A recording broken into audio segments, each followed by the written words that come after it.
You're listening to episode 32, Sonnet 50 of Mike and Scott Read a Poem. Man, Mike, you know what I just realized? What's that? It actually came true. I thought it was crazy when it happened, but it actually came true. Hmm? In high school, I was voted most likely to record a podcast about Sonnet 50. I didn't understand what it meant. Wow. It was like, what's a podcast? And then here, years later, and I didn't even, when we first started doing the show, it didn't occur to me that, oh, you know what? If you do enough of these, the prophecy will come true. Yeah. It didn't occur to me until right now. But Not even at 49? I had forgotten. I had forgotten about it altogether. And then, but when I said the words Sonnet 50, it was like, a light bulb went off, and I realized that's what I was voted in high school. So Oddly, I was actually voted least likely to do a Sonnet 51, so that's kind of scary. That's very ominous. So hopefully nothing goes wrong. Yeah. In this episode. Stay tuned. You're listening to Mike and Scott Read a Poem.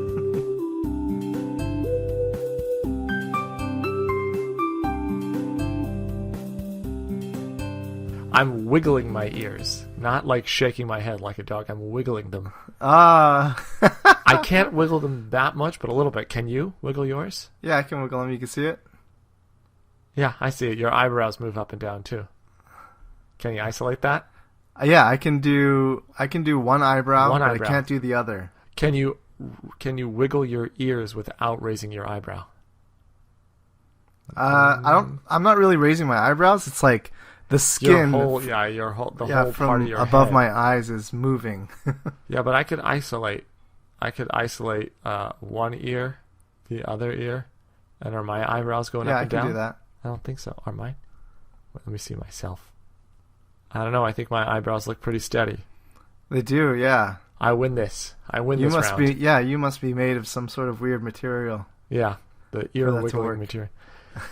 But then there are people that can just isolate parts of their ear, I believe. Do you think so? What I'm more impressed in is people who can isolate both eyebrows doing that. You know this thing? Yeah, the one eyebrow raise, and then they switch it to the other eyebrow, and it's like, whoa, back and forth. Very I can only do one. How about you? Can't do it at all. You can't even do one? I'm not happy about it. Hey, I got you, man. I win there. All right, we're tied so far. I noticed, by the way, that you didn't want to go there.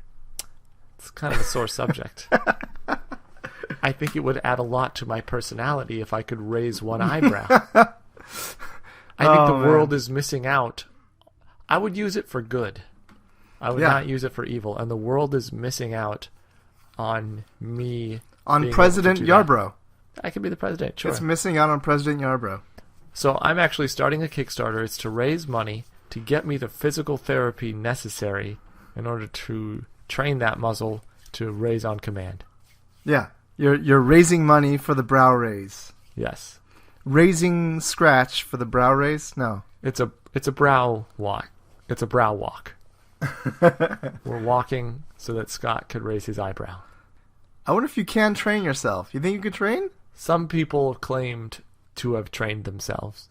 And those stories make me even madder because they're like, I just went into the bathroom, I stared at myself in the mirror, I raised my eyebrow with one finger, and I just felt that muscle, and I just did it over and over again, and then I could do it.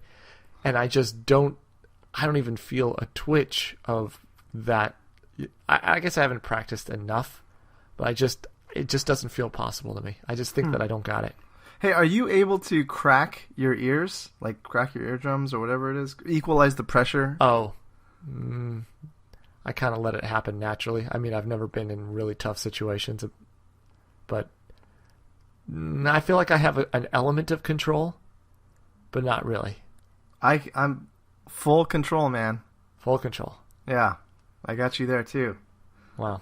Have you ever been scuba diving? No. Let's not bring that up. Oh, that's a sore subject for you, is it? You've never been scuba diving, and you're not happy about it. All right. Do you think is that a category for your book? Most likely to go scuba diving. I think it is. If there's a guy who is obviously not going to win any other prizes or awards other than that one. And it's like absolutely obvious. Like he comes to class every day in scuba gear. All right, he just does that. For a second, I thought that you were going to claim that people were voting for him out of pity because he couldn't win anything else. They were just giving him most likely to become a scuba diver. You're saying he went for this award. He's trying to get it. And well, what I am saying is, he obviously is going to win the scuba diving award, but he could also possibly win the best smile or best hair. Oh, okay. But he can't qualify for those because the scuba dive one is the one that he was born for. Oh, you're only allowed to win one at your high school? Yeah. Oh man, if people won more than one, I would have had like 5. Oh, wow. Yeah. I don't even know what I would have. I'd have like most likely to be mediocre. I'm average.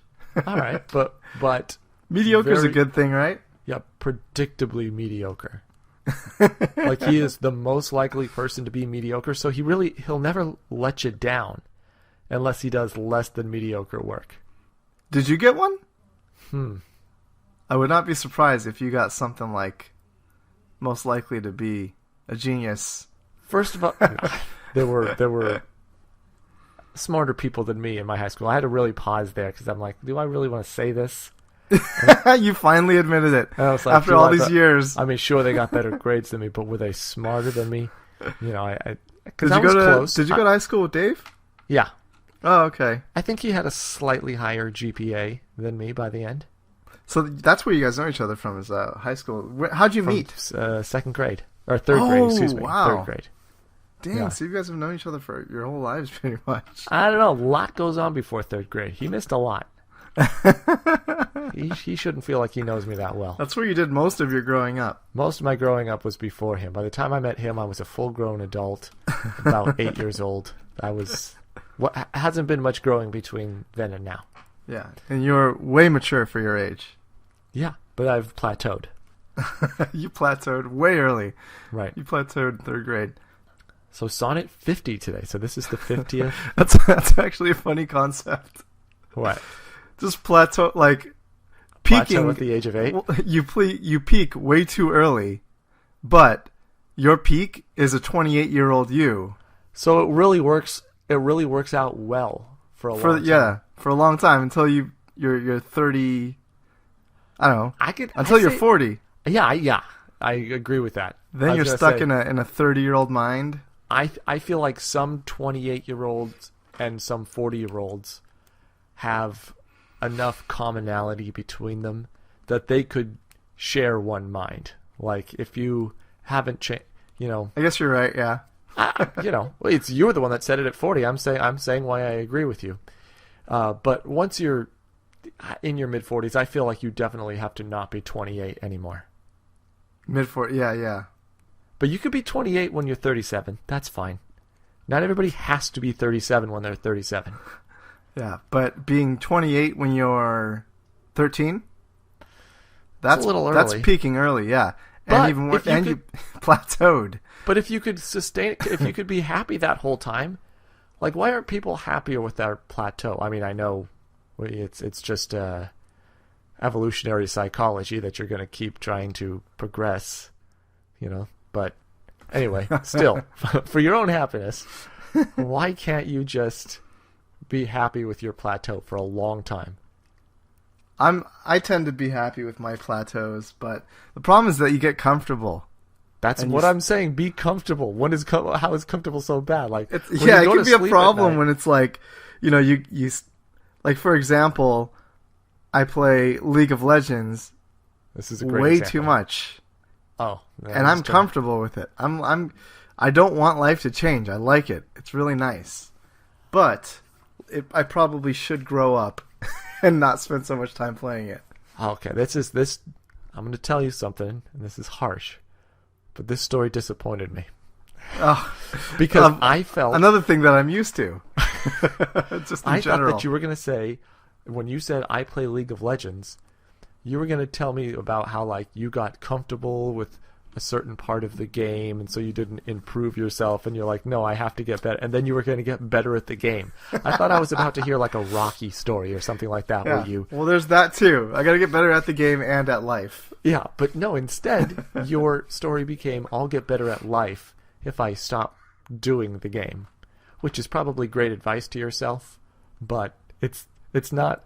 Nobody wants to go to see Rocky, and then in the movie he's like, you know what? Boxing is not what I should be doing. Like right, it's like I was born to be an accountant. Yeah, he trained so hard, and then they announce him. He steps into the ring. Yeah, and as soon as the referee says fight, he says, "You know what? No, this is wrong. I'm good. I'm fine." It's a very anti-boxing. Where are you going, Rock? I'm done, Nick. Yeah, I told you.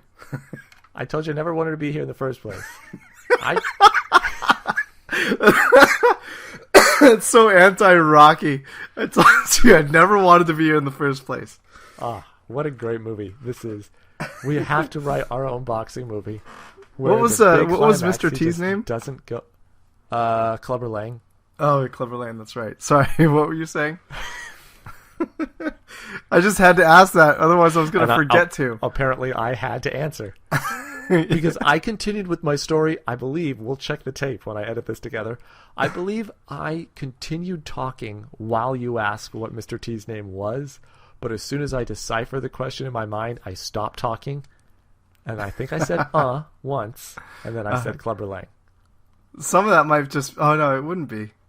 Because we wouldn't perceive the lag. No, we have no lag between us. Yeah, right we wouldn't now. perceive it. So, enough nonsense with yearbooks and such. Do you want to maybe look up famous people who were in their yearbook as that? Do you think we could find this type of search term? Like, was Drew Barry... Well, she was already famous. That doesn't work. Was Tom Hanks most likely to be something in high school? Oh, I see. Yeah, let's try looking for that. Celebrity? Celebrity most likely or something?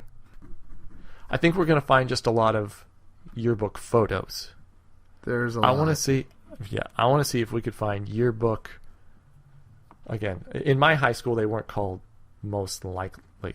I remember once somebody there was a guy and a girl that got a yearbook thing for best car. So they're out in the parking lot with their car. What do they have? I don't know. It's not something I held on to. I think one of the guys had a truck. Oh, okay. I think they both had trucks. I believe they both had trucks. If it's a truck that you like lifted yourself and did all this cool stuff to it, yeah, I get that. I thought it was just going to be like whoever had the Mercedes. Oh, yeah. That's cool. It's just two really lonely people. But no, I don't believe it's something that somebody lifted themselves. I think it's just a truck, and people thought it was a nice truck, and so they got the yearbook thing. Oh, it was nothing even fancy? It was just... Where do you think I went to high school? I don't know. When you say that Tokyo a truck Drift? won most likely, or best car... I don't know, maybe it was it's not best usually truck. a Ford F-150 that they just That might have been they bought exactly used. It. That might be exactly it.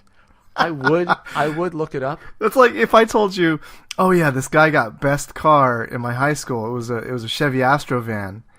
You're not gonna picture just a regular old Astro van. You're thinking like, okay, he tricked that thing out. Like the back half of it is Rockford Fosgate 15-inch subwoofers. Look, your story checks out. The front half is on airbags. Your story checks out, but here's where the analogy breaks down. The Astrovan has this family slant towards it. Nobody gets an Astrovan unless they have a family with soccer gear and that kind of stuff that you gotta look around. Mm-hmm. All right, so that's not going to win best car in a high school because it's just like that's not a cool look for somebody in high school. Hey, look, I have a family that I drive around. Yeah, I had an Astrovan. That was my car in high school. Yeah, sure, and that's fine. I drove my mom's Astrovan. And I'm saying I really like Astrovans. Look, your friends can still drag around their soccer gear. But what I'm saying, it doesn't have that. I don't think it has the cool factor of a truck. I think people like trucks in ways they don't like minivans. I completely agree. But I think a truck is generally not seen is kind of like a no frills type of thing. It's not anything fancy. Like it's not a Toyota Supra. It's not a Corvette or something. Right. So I don't think anybody had a Corvette at my school, or anything close to any of that. We had some stuff like that, man. Okay. My school is crazy, and it's not even like a super rich school or anything. It was just like the rich kids crew. Their parents just straight up bought them like serious Mercedes, BMW M3s and stuff. That's terrific. But okay, now imagine West Garden Grove. Okay? There may have been some BMWs in the parking lot, but you have a lot of people that surf a lot and other activity. You know, they like trucks. You know, it's at a school like mine where there was none of those cars that you mentioned, it was a fine choice for best car. Such a modest choice. But it's a good thing. It's a good thing. All right. You're condescending to our best car at Pacifica High School. Like you are like, this is how school rivalries get started. Years after the people have graduated their high school, they start having conversations about like Canyon rivalry. So that's your cutest smile? That's nothing like our cutest smile. Look at this cutest smile. That's not a cutest smile. Yeah, it is. Look at this. Two people that would be best friends, except they keep arguing about who had a better high school. Okay. Man. Sonnet 50. How did people feel about your high school when people were going to it?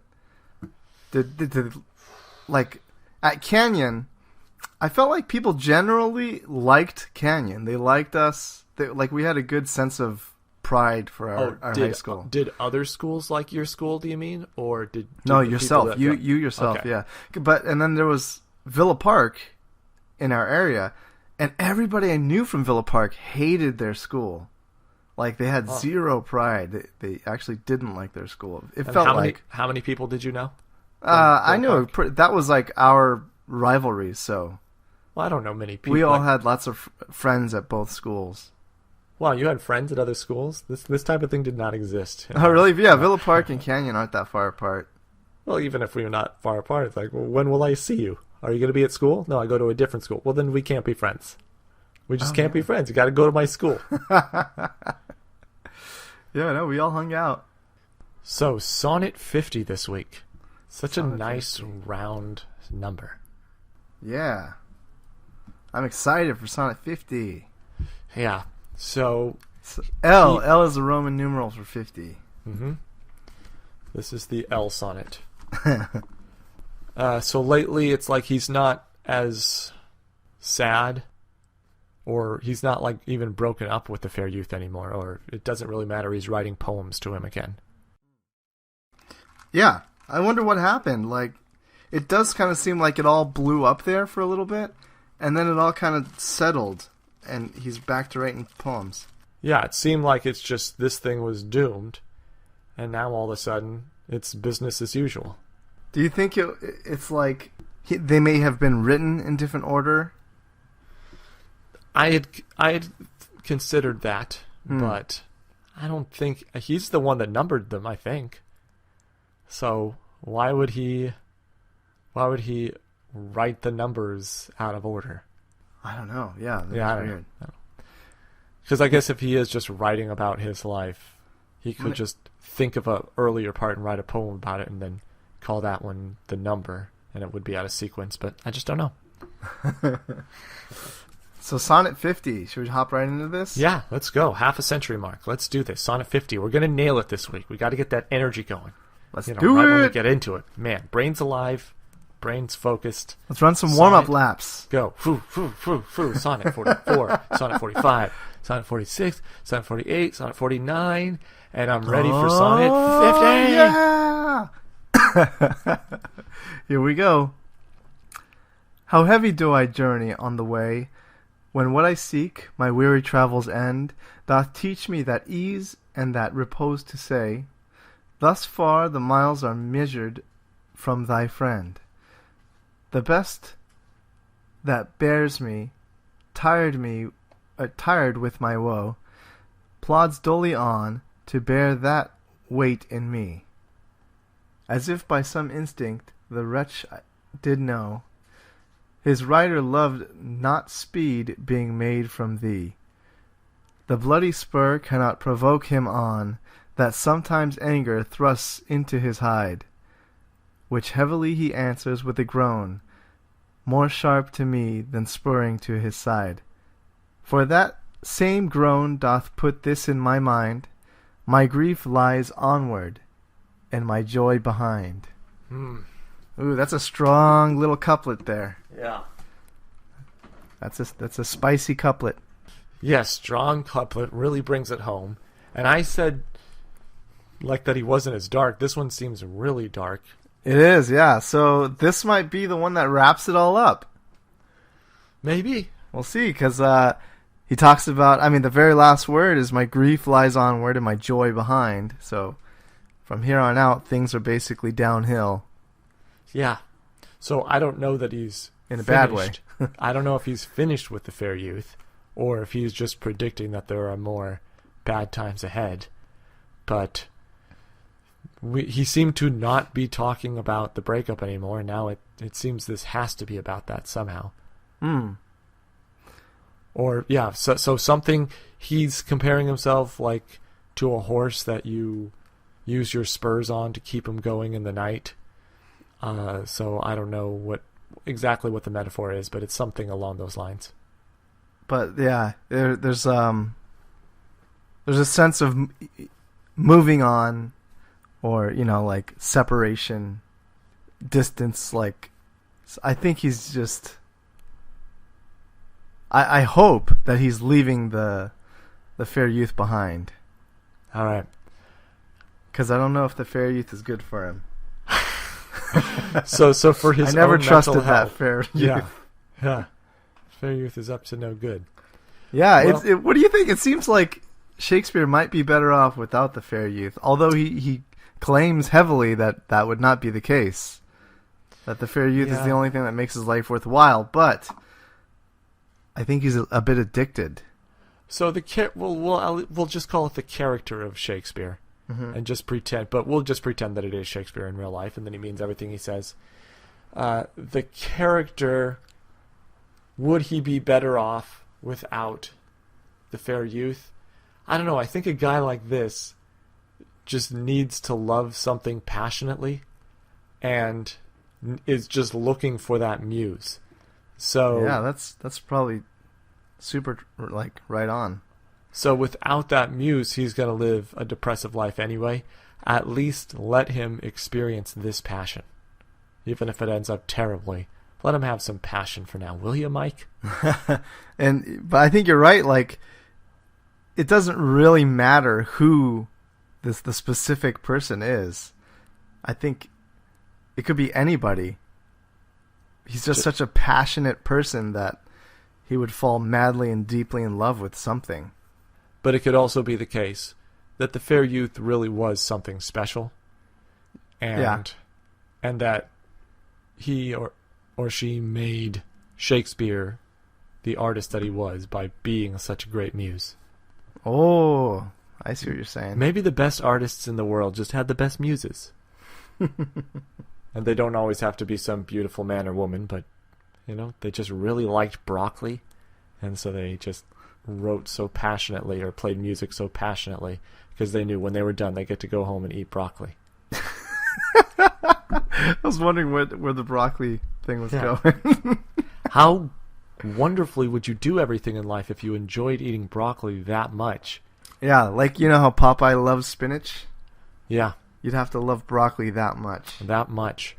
But I'm saying the way that you currently like, I don't know, Pop-Tarts or cheesecake or something like that, where it was like, if you ate a little bit of this every single day, your life would be better. You would be healthier. And you're like, really? You want me to eat this every single day? Check. I got it. Don't worry. Yeah, that'd be like, what if pizza was just the healthiest thing out there? Yes, every day you're just shoving this oily, cheesy, tomatoey, delicious health nugget down your gullet. Yeah, and it's not like any one type of pizza too. It's like all pizzas. All They're pizzas, just super healthy. They're just, no matter what you get on it, it's just so good for you. This pepperoni. Oh, you're on the pepperoni challenge, huh? You have to eat pepperoni pizza for 30 days in a row. Yeah, I'm on that challenge. It'd be the one thing in the world that's not you can't have too much of.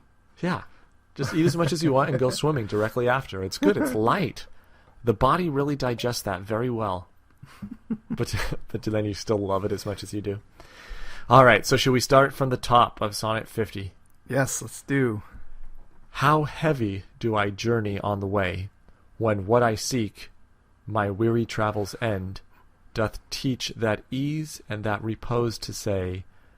Okay, I thought that I wasn't going to get lost because the sentence continues and it beckons me to keep reading, but I do have to take that back a little bit. Okay. So how heavy do I journey on the way? So when you journey heavy, either you have a lot of luggage, a lot of baggage. That could be emotional baggage. Yep. Okay. When what I seek, my weary travels end, does that mean that he's seeking his traveling to be over? When what I seek, my weary travels end, doth teach me. So doth is referring to what he seeks, right?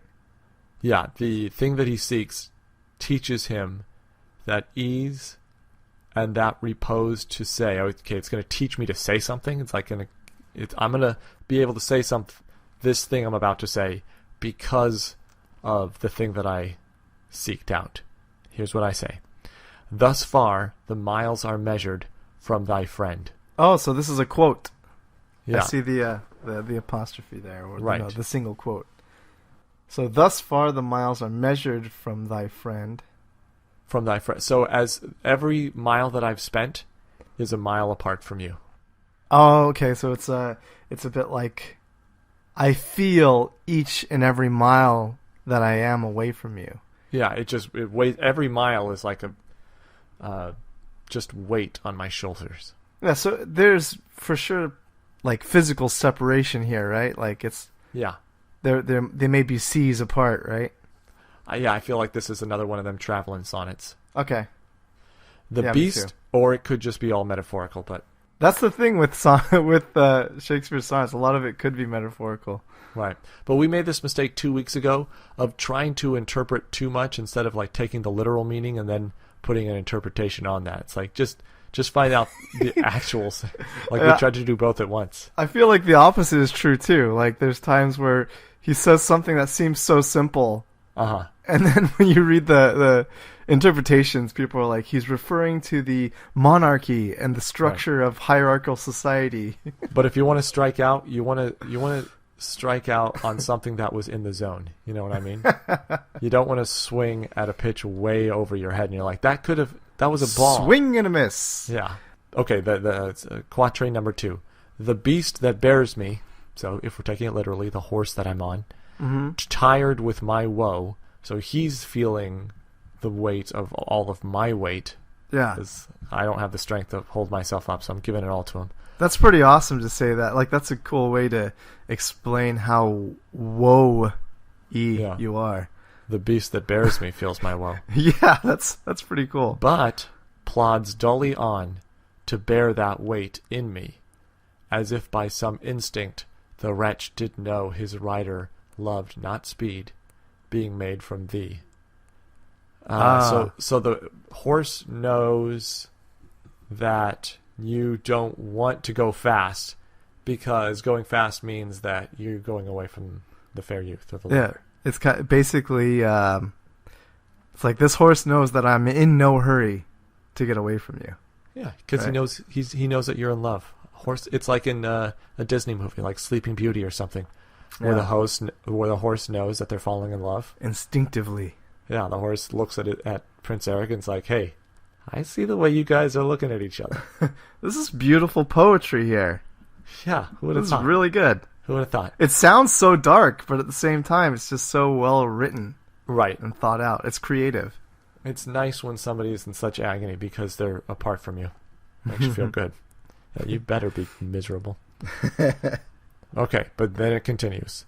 The bloody spur cannot provoke him on, that sometimes anger thrusts into his hide. So the spur that the rider is wearing, and I thought that was me, I cannot get you to go fast. That, the way that sometimes I do when I'm angry. Which heavily he answers with a groan, more sharp to me than spurring to his side. So the way he groans affects me more than me spurring him. Like, spur like on the boots, right? Right, so kicking him with that little blade. Yeah. Like, that's going to hurt him a little bit, but not as much as his groan affects me, because it just, I don't know, brings me further down. More when he says more sharp to me than spurring to his side, is that this is going to hurt me more than it hurts you, kind of a thing? Your groaning hurts me more than my stabbing you. Ah, okay. Because look at the couplet. Here it is. I'm not sure what this is going to say. I just saw that it said the word groan. So, your groan has this effect on me. For that same groan doth put this in my mind. Ah, I see. My grief lies onward, and my joy behind. So when you groan, damn, it makes me think that you're feeling this pain of traveling forward, and I'm feeling it too, because I know that every step you take is a step away from the place I want to be. Yeah, this is an awesome sonnet. This is like my favorite sonnet now. Yeah, it's like that song for I Would Walk 1,000 Miles. Only it's in reverse. Like, if I had to walk 1,000 miles, I would walk 0 miles away from you. Yeah, I wouldn't do it. I'd quit whatever job that was if I had to walk 1,000 miles away from you. But no, it's saying that if I had to, for some reason, I just absolutely had to, each step would be an agonizing step. Yeah. And each of those 5,000 miles would just be terrible. This is a beautiful sonnet. Yep. I like it. So I think that we're going to find that to be what it means in the interpretations online. Watch, the whole thing is just a metaphor for aristocrats in society. This is actually the history of Julius Caesar. You're like, oh, okay, I see that. Yep, that's where he gets assassinated. That's the idea. Yeah, the whole Brute thing. Yeah, okay. Should have seen it. It's about Julius Caesar. Oh well. Next time. All right, so we're gonna hopefully come back and have good news for you, the audience, when we come back. Mike and Scott read a poem.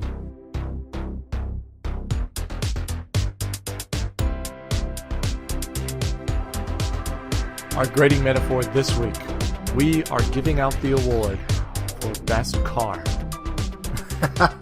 What kind of car is it? A truck or something else? It is a it's a PT Cruiser. What? So yeah. I would guess that you do not think PT Cruisers are that cool.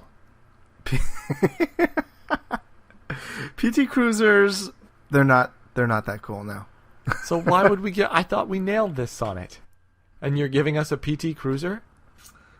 Well, it goes back to my whole theory that if a lame car gets best car, it means that it was tricked out somehow.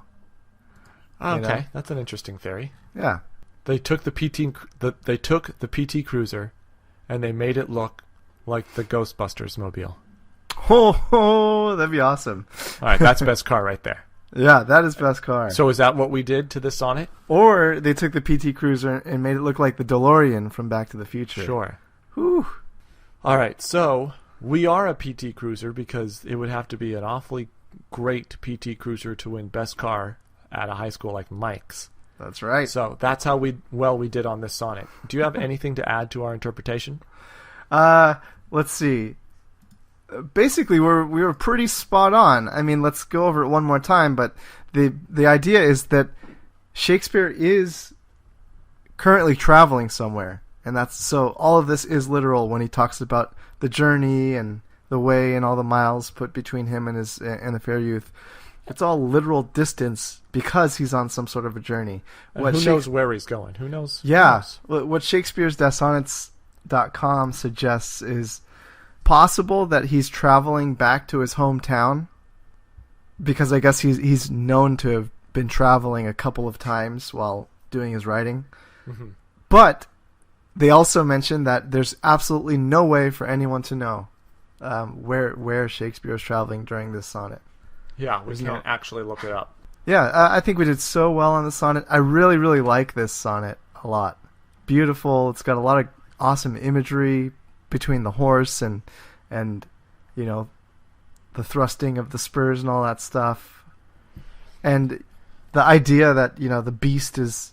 I just like the way that he puts the beast that bears me tired with my woe. It's just such a poetic way to say that. If you liked Sonnet 50 that much, I have great news for you. It says, I think on Wikipedia, that the sonnet continues in number 51. All right. Can't wait for 51 now. So the next episode, we're going to be maybe still on this horse. Still trying to spur him on. Is he going to start running?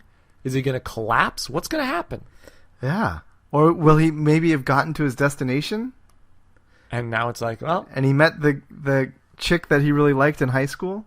You're like, hey, I don't feel bad about being so far apart from you anymore. I just met, most likely, to fall in love miles away from our high school.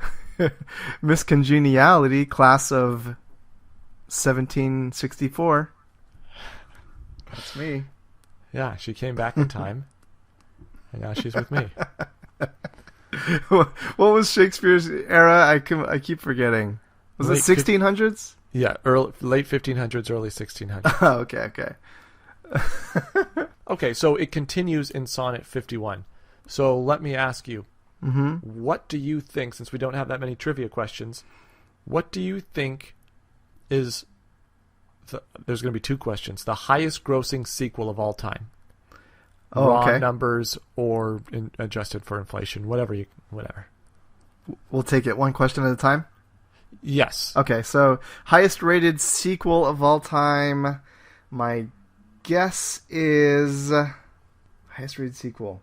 Highest grossing sequel. Grossing sequel. Okay, it's not Goonies 2. I'm going to guess that the video game not. Goonies 2 is not. That's an old callback. You remember that whole thing about... Yeah, it's not...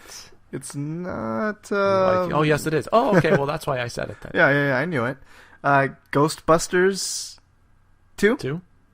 Okay, so that's your guess? I don't know for sure. We're going to look this up. Okay, can I guess 3 and see if any of them get anywhere close, even on the list? Sure. All right, so Ghostbusters 2. I'll put Star Wars... What would it be? The Return of the Jedi? No, the Empire Strikes Back, right? Yeah, but you could pick any sequel. It doesn't just have to be part 2. Oh, I see. I'm going to relax the rules a little bit. Okay. So, Star Wars... I'm thinking Star Wars Return of the Jedi. Okay, so that's your... Is that adjusted for inflation or raw dollars? Oh, I don't even know. Okay. Yeah, either or. Well, it's okay. So those are your guesses. What are your top 3 guesses? What was the other one? Ghostbuster. You made it singular. Ghostbuster. The Ghostbuster.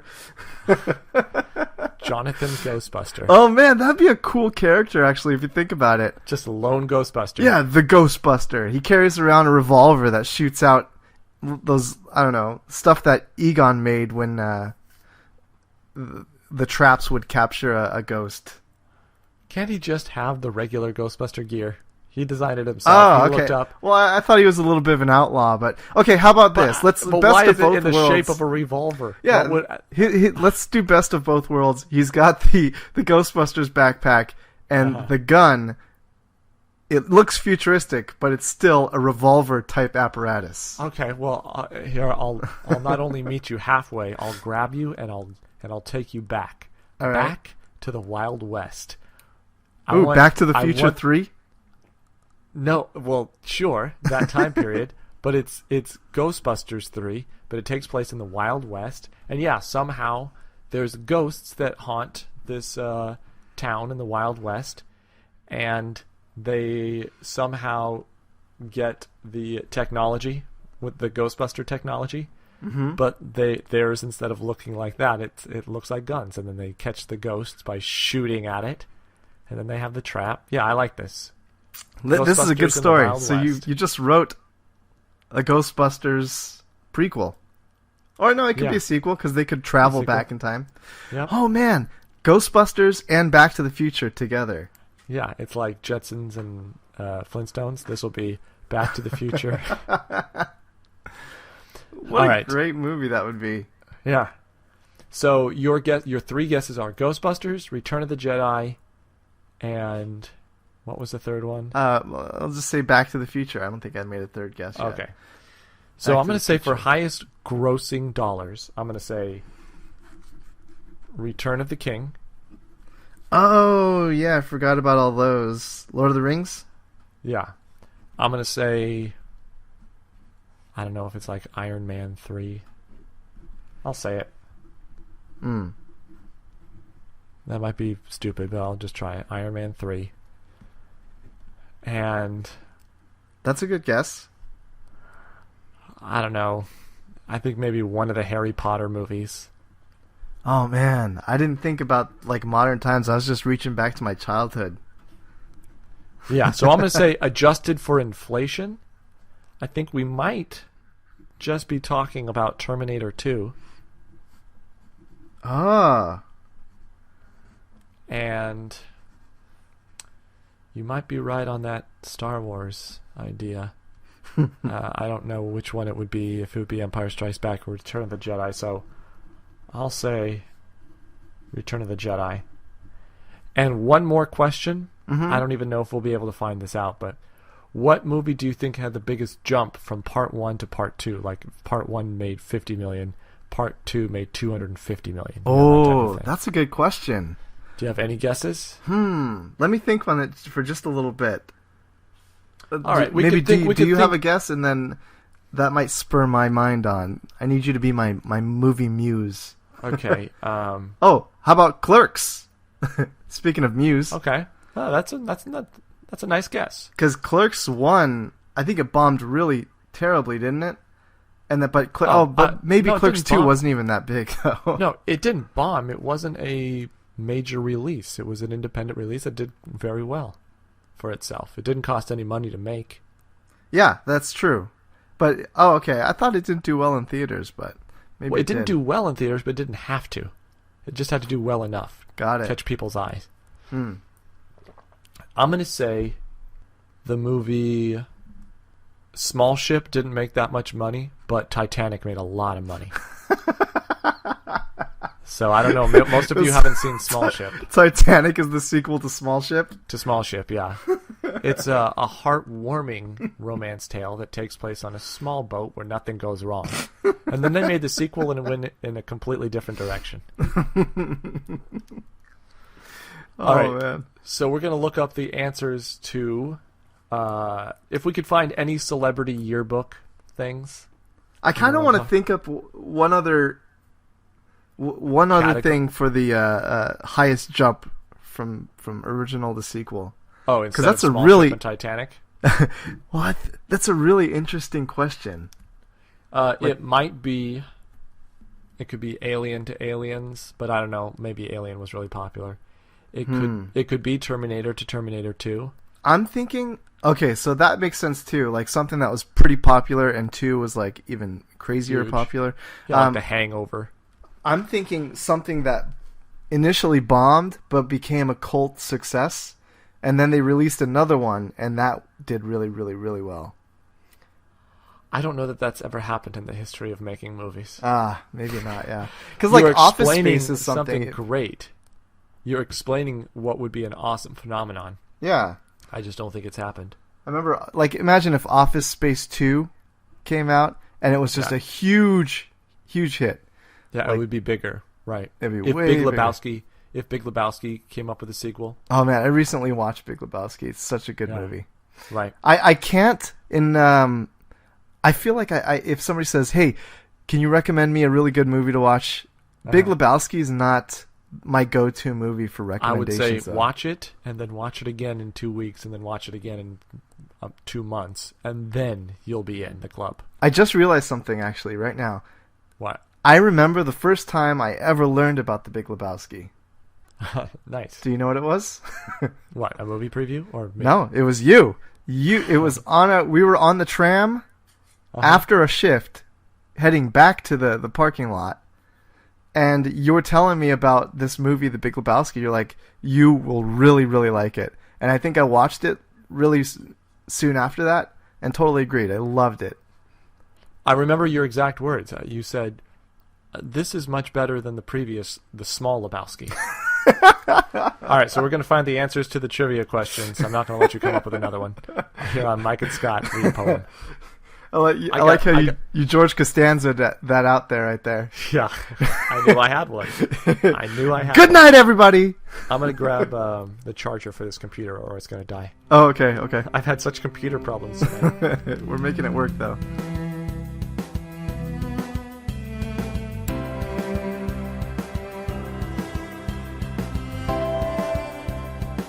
We're back on Mike and Scott read a poem. So, Mike, what do you think Tom Cruise was voted most likely to? Most likely to... And let me give you a hint. This is the only one I think that you're going to have a chance of getting right. So if you just let it flow, if you just say the first thing that comes to your head. Most likely to succeed. That's it. That's like the best one. Yeah, he got the best one. Oh man, he's been kicking popular butt for his whole life. Yeah. Even when he creeps people out after that whole Oprah fiasco. Yeah. He's still really people really genuinely like him. Yeah, I like him. So you might get the next one, but the chances are lower. Okay. I can't get you there as much. All right. Brad Pitt most likely to. Brad Pitt. No, excuse me. So, I'm sorry. It's not most. That's the only one where it's like most likely to. Oh, okay. This is like a best. So this one is just a best something. Yeah. Brad Pitt, best hair. Not bad guess. Best dressed. Ooh, best dressed. Wow, that's solid. Yeah, that's nice. That's a good award. Now this one you gotta question the high school that allows this in their yearbook. But anyway, Sylvester Stallone. Most likely to be a porn star? No. Because I think he did a bit of porn, didn't he? Yeah, I think so. But yeah, you were not bad to guess that because I was heavy on like what high school. But okay, it was most likely to end up in the electric chair. Oh, God. That's even worse. It's really bad. Most likely to end up in the electric chair. Yeah, I don't get it. Anyway, Miss Congeniality, Sandra Bullock. I don't know if I'd be proud of my son if you won that award. Oh no, I'm still on it. I can't get over it. Okay, sorry. Go ahead. He has this really interesting sense of humor, and everybody appreciates it. I don't know. Yeah. But Sandra Bullock won most likely to brighten your day. Oh, and great? It's so true. Yep. She's brightened my day many a time, especially in Gravity. And that yearbook just brightened my day by saying that about her. Whoever came up with that, nice guy or girl, whoever. Yeah, that's a good category. That is a good category. That should be a category in every yearbook. Because, I mean, that's something that I might have been able to win. I wouldn't have been able to win any of our awards. Our stuff was just the stupid, the classic stuff, like, likely to succeed, best dress, best hair, best smile. I got none of that. Yeah, but he brightens my day a little. That's what Mike does. I was able to brighten a few days in my time. Yeah, because you were one of the early adopters to the LED keychain light. Oh, yeah. So I had a Photon... I think it was called a Photon 2. Hi, I was making a joke. Turned out to be true. Oh, I thought sometimes in life. I thought you knew that I had like one of the early because they were super expensive back in the day, and they were like $30-something. But I saved up from this little arcade job that I had, and I bought one just because and then you quit. It's as just soon for as you the bought cool it. You're factor. Like, all right, boss, I got what I wanted. An LED keychain light. I'm out of here. They started selling them in the Sharper Image, Uh-huh. and I was totally hipster about it back in the day. I was like, I had those before they even came out at Sharper Image, because I found it like online on some website. Yeah, I shop on the internet, not at a store where you just pick up things and look at them. All right, so very impressive. You were an early adopter to LED keychain light. Now, let's get to some movie sequels. Do you have the top 3 highest grossing sequels listed from 3 to 1? The top 3 highest grossing sequels, according to a website called the-numbers.com. Okay. So I'm sure a website that prides itself on statistical accuracy. Hopefully. Highest grossing sequel of all time is The Dark Knight. Ah, shoot. This is United States gross. Okay. I don't think that any of this is adjusted for inflation, though. Okay. So I'll just go down some of the more kind of impressive ones, but the top 3 you were saying? So it's top 3. The Dark Knight, Star Wars Episode 1, which sort of makes sense because that was super anticipated. Yeah. And Shrek 2. Oh, over 3. Yep. But, okay, that was a learning experience. So then, as I look down... Shrek 2? Yes, yeah. Okay. As I look down the list, these are all in like, from the year 2000 on.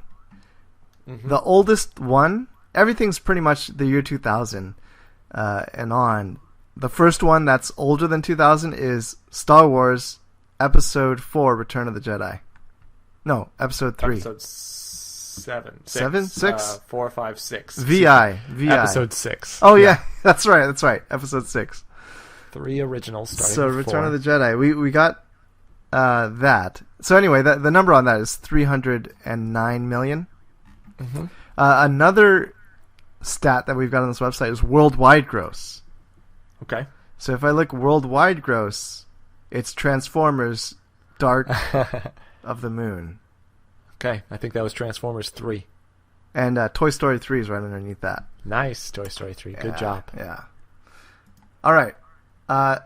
Moving on to some stats that I'm really actually astounded that there's a list for, and I'm super, super interested in this list, is, and there's a term for it, list of film sequels by box office improvement. It's exactly what we were looking for. That is the exact thing that we were looking for. Yeah. So, what did you mention? Did you even take a guess? Yes, I said maybe Alien. Okay, Alien. Terminator. I don't know, maybe Wayne's World. Or Austin Powers. These are good guesses. Austin Powers. Okay, and I guessed Clerks. Oh, which is Right? a great guess. Again, a great guess. Yeah. Well, I'll start off by saying Clerks is number 3 on the list. Beautiful. Great job. Yeah. So the first movie grossed $3 million. And the sequel goes 24, an improvement of 677%. Okay, very good. All right, so I'm looking down the list for some of the ones that you had mentioned real fast. You don't have to rub it in there. Yeah, here we go. Austin Powers, The Spy Who Shagged Me. Good. That is pretty high. It's 1, 2, 3, 4, 5, 6, 7th on the list. All right, so my highest is 7th. Yep. So if this was cross country, so far your team would have 3 points and my team would have 7 points. But Yeah. if I get the 8th place person and then you don't get somebody else until 15, then I'm going to be in the lead. All right, go ahead. So that's a good one. Okay, so the top sequel by box office improvement is Uh-huh. The Boondock Saints 2, All Saints Day. Jeez. And that is... So Boondock Saints, I remember not doing well in the theaters. It did really, really terribly in the theaters. Uh-huh. But it became such a huge cult hit afterwards. I don't know if it was from I've Netflix seen it. or what. But it was such a good movie, and I don't know why it did terribly in the theaters. So 30,000? Oh, jeez. Yeah, that's interesting. 30,000. And then The Boondock Saints 2 is 10 million. Okay. Well, that's a big turnaround. Yeah, it's an improvement of 33,248%. Okay. Next in the list is Desperado. The first song is first okay. move El is Mariachi. El Mariachi, yeah. And then Okay, Clerks. that's a trick. Okay, what's 4 and 5, and then we'll be done. 4 is The Color of Money, sequel to The Hustler. Oh, jeez. And Okay. 5 is I missed this one. Terminator 2, Judgment Day. I did it. You did it. So you have 3, and I have 5 and 7. Yeah, you won. Well, not until we haven't finished scoring yet. Like you, I don't know. all the runners haven't come in yet. We'd have to find out what your number 2 is. I've already seen the list, so I'm pretty. Did I say Toy Story? That's pretty low on the list though, because Toy Story 1 did so well. Other interesting things here: the list of second sequels by box office improvement. So number 1 on there is Once Upon a Time in Mexico, and the first one is Desperado. Oh, and then the next is Goldfinger and From Russia with Love. Goldfinger. This is being James Bond. Huh. All right. And last thing I'll say: list of third sequels by box office improvement. Fast and Furious compared to Fast and Furious Tokyo Drift. Oh, really? So it rose a lot from there. Yeah, 148%. All right. Well, I think that's all the box office stats that we can give you today. In fact, but you know what we're going to have to do right now? What's that? We're going to have to step away from the show. We finished the episode. So we have to let this episode go. We have to walk away from it. I'm hopping on my horse. But I feel bad for that horse because I feel like you're going to really weigh it down with that feeling we get whenever That's heavy. we don't have an episode to do. Yeah. One day, we're going to ride that horse back here. The problem is, the sonnet doesn't actually have a happy ending. I didn't want to. Yeah, I know. Like, it sounds like it's going to end. And then it's like, oh shoot, I forgot. There's no twist. Well, I guess here is the twist. That you know why I'm so happy that I'm going to be so sad? Because that shows that I care so much about this show. Oh yes. See what I'm saying? Mm-hmm. So that's the good thing, is that I'm showing how much I like it by showing how dreadful it is to finish every single episode. It's so dreadful. I'm so sad when I'm done with these episodes because I know that I've got no more episodes for another week. Yeah, that is the difference, is that Shakespeare here is just traveling away. We're like a yo-yo. We know that as soon as we're going to hit some apex, and then we're going to travel right back up. So we are not Sonnet 50. We are more like a yo-yo. So that's all we have. So we're going to, we're going to finish the show, but then we're going to have an encore where Mike tells us an American Gladiator of the Week.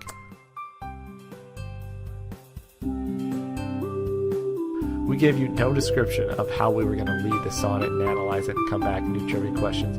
We didn't tell you any of that. We just figured you'd figure it out. But now I'm telling you exactly how this American Gladiator thing works out. Just pretend to end the show. I'm Mike and Scott. Read a poem. I have an American Gladiator picked out. All right. Name this American Gladiator. This week's episode is brought to us by the American Gladiator Tank. Ooh. Ed Radcliffe. Tank was he only appeared in 3 episodes during the 1994 season, and although he had a short Gladiators career, he made his presence well known in the Gauntlet, where no contender managed to pass him. Tank, a former member of the Marine Corps, felt that Gladiators was not for him and decided to leave. That's fine. He's fair to feel like that. Totally. But it's nice that he came in and did some good work while he was there. I hope it really is as amicable as that makes it sound, and that there wasn't something else like he got in a fight with Saber, or like it's just some great or the unsolved wolf guy mystery. It's just one great unsolved mystery that like it's like a Citizen Kane thing. Like, why did Tank quit the Gladiators? The world will never know. And then, that's what it'll be about. So that's Tank, Ed Radcliffe. he now can be found in his hometown of San Diego, so it's not too far from us. Ed, if you're listening, good job out there in American Gladiators, and I hope whatever you decided to do in life took you to a happy place. Yeah, and it's fun living in Mike's world where people listen to podcasts based on proximity of the recording. Yep.